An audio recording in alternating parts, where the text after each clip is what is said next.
Hi, and welcome to English 333's orientation for the final 2 weeks of class in this semester. So we're just about at the end, and the work of the next 2 weeks is really just focused on your final project. The final project, of course, is your writing assignment sequence. This is where you're creating basically a lesson plan with a couple of extra components that describes a way of getting students from doing reading about nonfiction and about subject matter topics or things like that that feature nonfiction texts to where they are writing about them in some way. And so our deadlines for this week are focused on getting a rough draft done and submitted to the discussion topic for peer review, and then doing a review of somebody else's project and posting your commentary back to that discussion topic, then revising and submitting your final draft via the WebCT assignments tool. Okay, so that's the basic overview, really quick.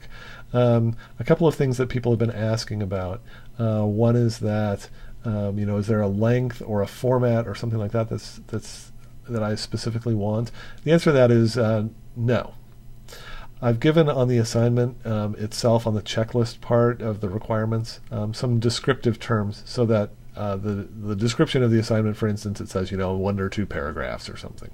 So it makes sense for you to describe that in paragraph form.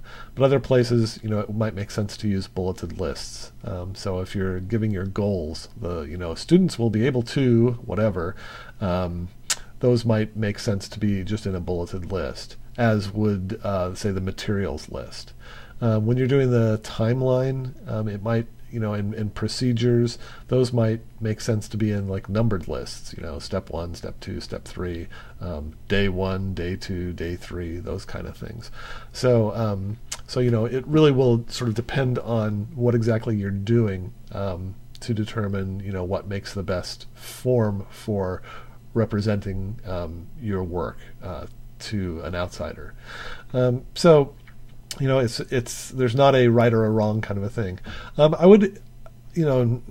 I don't have any particular agenda in asking you to do this or anything, but if you are feeling unsure about how these ought to look, then you should feel free to visit the myriad websites that are devoted to teachers sharing lesson plans. And then you'll see how a whole bunch of different teachers write lesson plans, because everybody has their own sort of quirky way of doing it. There's not a right or a wrong.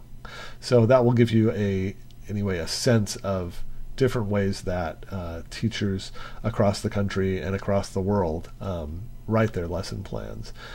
So you can use something like that as a model if you would like as well.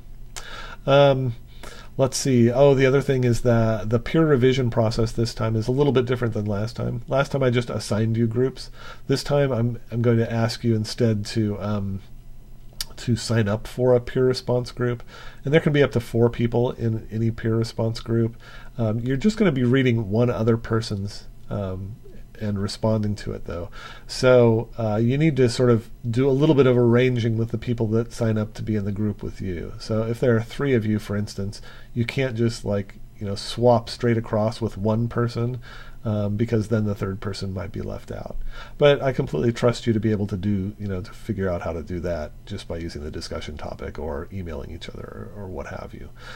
So you do have to sign up for a group, and the groups, if you're working with a partner on this project, the 2 of you are working together to create a single writing assignment sequence, then you should each sign up for different peer revision groups, because then you'll each get a reading back from somebody else, and so you'll have a little bit more feedback to help drive your revision of the project.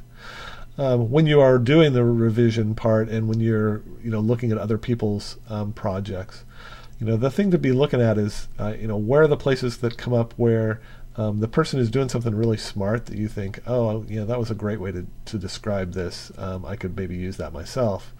And also look for places where you're asking questions, where you're not exactly clear about what's happening with something, because then you can give that feedback to the person and tell them, I need a little bit more description of this or what have you.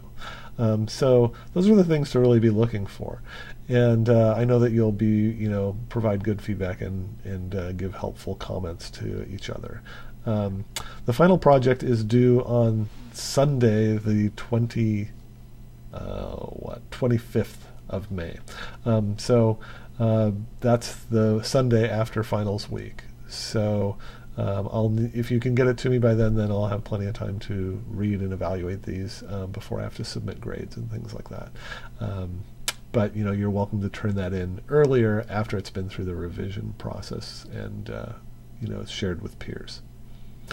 As always, if you have questions about things, please let me know. I'm happy to talk with you about whatever you need to, whatever you want to talk about. So just let me know. And otherwise, it's been a real pleasure to interact with you in this strange online forum. But I've enjoyed reading what you have to say about teaching and about your future lives as teachers and the ways that you're thinking through some complex ideas in your blogs and in your other assignments. So please keep in touch if you need anything or have questions for me. Just drop me a line. Bye.